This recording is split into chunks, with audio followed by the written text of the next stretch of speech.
শপিয়ে church, যেটা আমার পেছনে দেখা যাচ্ছে, যেটা পেছনে 14 থেকে 16 সেঞ্চুরির মধ্যেখানে বানানো হয়েছিল। আমার পেছনে যেটা দেখা যাচ্ছে এইদিকে, এটা আসলে ক্যানালের সঙ্গে একটা যোগাযোগ করার একটা রাস্তা।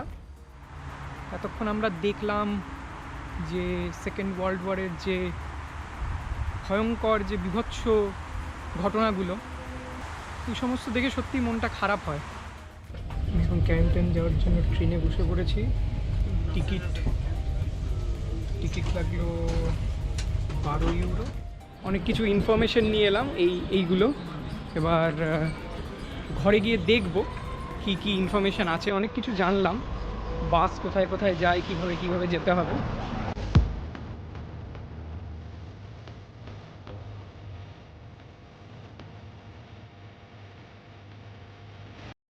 আমি এখন চলে এসেছি নরম্যান্ডির সবচেয়ে ইন্টারেস্টিং একটা টাউনে, যার নাম হচ্ছে সেন্ট মেরি ইগলিস।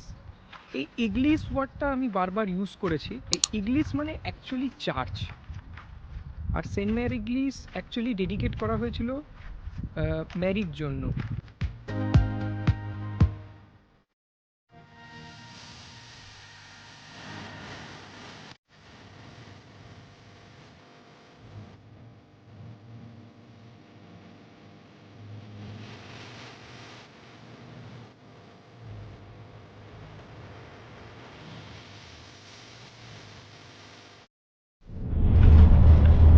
এই রাস্তাটাই হচ্ছে পার্পল হার্ট লেন, এটা দ্বিতীয় বিশ্বযুদ্ধের সময় খুব ফেমাস একটা নাম,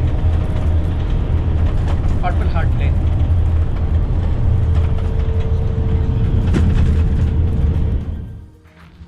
6ই জুন 1944, যেটাকে আমরা ডি ডে হিসাবে জানি, যখন অনেক দেশের সোলজাররা, অনেক দেশ বলতে আমেরিকা, কানাডা, অস্ট্রেলিয়া, সুইডেন,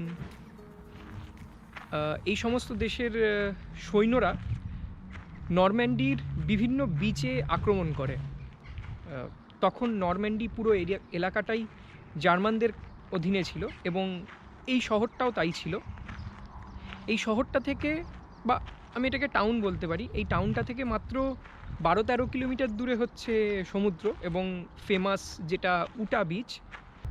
এবং 6ই জুন সকাল 6:30 থেকে 7:30টার মধ্যে মোটামুটি 5টা থেকে 6টা বিচে অ্যাটাক করেছিল এই মিলিত সেনাবাহিনী।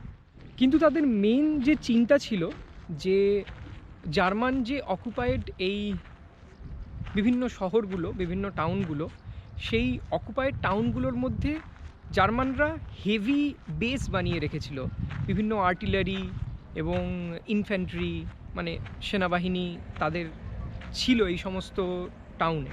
তা সেই জন্য 6ই জুনের আগে 5ই জুন রাত্রিবেলা প্যারাশুটে করে প্রচুর সৈন্যদেরকে বিভিন্ন জায়গায়, নরম্যান্ডির বিভিন্ন জায়গায় বিহাইন্ড এনিমি লাইন্স, মানে হচ্ছে শত্রুদের মধ্যে, ওপর থেকে নামানো হয়। তার মধ্যে থেকে বেশিরভাগ যে সৈন্যরা যে ছিল তারা ছত্রভঙ্গ হয়ে যায়। মানে যেহেতু জার্মানরা প্রচণ্ড পরিমাণে অ্যাটাক করছিল এই টাউনগুলো থেকে, সেই জন্য তারা ছত্রভঙ্গ হয়ে যায়। এবং আমার এই যে পেছনে যে চার্চটা দেখা যাচ্ছে, এই চার্চের ওপরে জন স্টিল বলে একজন আটকা পড়ে যায়, এই তার প্যারাশুট এখানে আটকে যায়। প্রায় 2 ঘন্টা ধরে সে এরকমভাবে থাকে, এবং তারপরে জার্মানরা তাকে প্রিজনার হিসাবে নিয়ে নেয়, মানে আটক করে নেয়, বুঝতে পেরে যায় জার্মানরা। কিন্তু তারপরে সে পালিয়ে যেতে সমর্থ হয় এবং আবার সেনাবাহিনীতে যোগদান করে পরবর্তীকালে। যেহেতু এই এয়ারবর্ন ডিভিশনের লোকজনরা, যারা সৈন্যরা রাতের অন্ধকারে নামছিল, সেই জন্য যাতে জার্মানরা দেখতে পায় যে আকাশ থেকে কোথা থেকে নামছে, তো সেই জন্য এই টাউনটার বেশিরভাগ বাড়ি আগুন ধরিয়ে দেওয়া হয়, যাতে করে পুরো টাউনটা ইলুমিনেট হয়ে যায় এবং জার্মানরা দেখতে পায় যে ওপর থেকে কোথা দিয়ে প্যারাশুট নামছে। এবং যেহেতু এই ঘরগুলো, বেশিরভাগ ঘরগুলোই জ্বালিয়ে দেওয়া হয়েছিল, সেই জন্য অনেক প্যারাশুটই সেই আগুনের মধ্যে ডাইরেক্ট পড়ে যায় এবং অনেকেই মারা যায়। অনেকে জার্মানদের মধ্যে পড়ে যায় এবং জার্মানরা খুব সহজেই তাদের টার্গেট করে ফেলে এবং এইভাবে বহু মানুষ কিন্তু যুদ্ধের আগেই মারা যান। আমরা বিভিন্ন গল্প, বিভিন্ন সিনেমা দেখেছি, যেরকম দ্য লংগেস্ট ডে এবং আমাদের সবার favourite the band of brothers.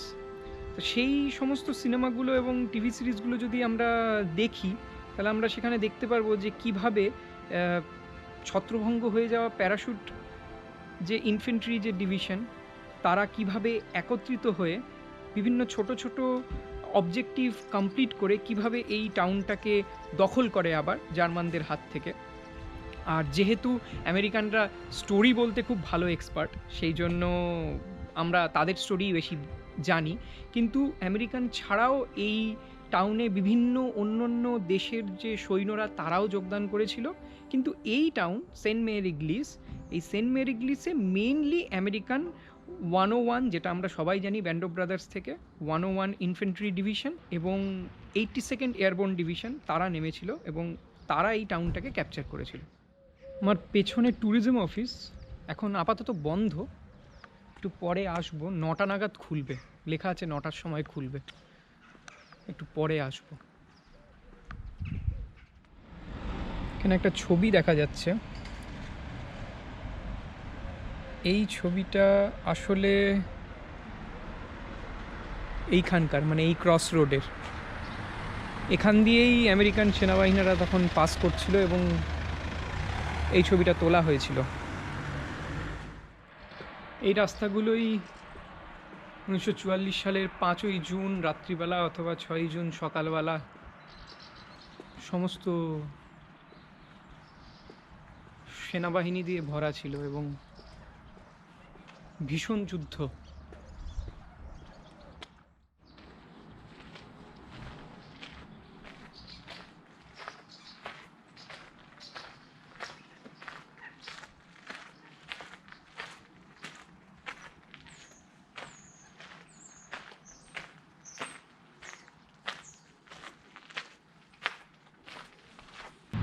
আমি এখন যেখানে দাঁড়িয়ে আছি ঠিক এই জায়গাটার পেছনেই একটা প্লেন ক্র্যাশ হয়েছিল ডি-ডের দিন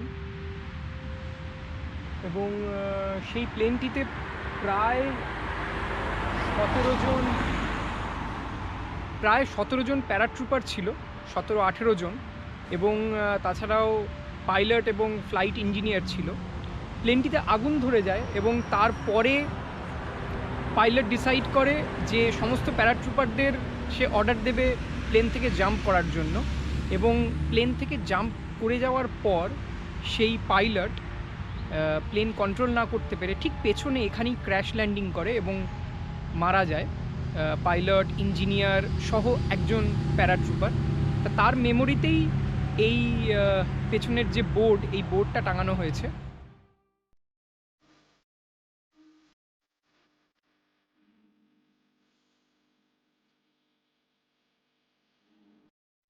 এখন ঘড়িতে বাজে 9:30, তার মানে ইন্ডিয়ান সময় অনুযায়ী দুপুর 1টা বাজছে, কেননা এখান থেকে 3.5 ঘন্টার পার্থক্য, 3.5 ঘন্টা পরে ইন্ডিয়ান টাইম। এতক্ষণে নিশ্চয়ই ট্যুরিজম অফিস খুলে গেছে, দেখে আসি। আর ক্যারান্তোয়া থেকে কিভাবে এলাম সেটা একটু বলি। ক্যারান্তোয়া থেকে বাস আছে, অনেক বাস নাই, অল্প সংখ্যক বাস, বেশ সময় অন্তর অন্তর, কিন্তু বাস আছে। 1.3 ইউরো মতো লাগে সেই বাস, মিনিট 15 সময় লাগে ক্যারান্তোয়া স্টেশন থেকে। ক্যারান্তোয়া স্টেশন থেকে সেন্ট মেরি গ্লিস যে চার্চ, ফেমাস যে চার্চ, সেই পর্যন্ত মিনিট 15। সেন্ট মেরি গ্লিস এই যে চার্চটা, এই চার্চের যে গ্লাস ওয়ার্ক যেগুলো, যদিও মোটামুটি সাধারণ গ্লাস ওয়ার্ক, এমন কিছু আহামরি নয়, কিন্তু এই গ্লাস ওয়ার্ক বেশিরভাগই যুদ্ধের আগে একটা লোকাল জায়গায় সরিয়ে নেওয়া হয়েছিল, যাতে করে বম্বিং অথবা শেলিং যদি হয়, যাতে করে এই গ্লাস ওয়ার্কগুলো নষ্ট না হয়ে যায়। আর একটা গ্লাস ওয়ার্ক যেরকম দেখা যায় যে প্যারাট্রুপারদেরকে ডেডিকেট করা হয়েছে এবং সেটা একদমই নতুন, মানে নতুন বানানো হয়েছে, যেখানে প্যারাট্রুপারদেরকে দেখানো হয়েছে।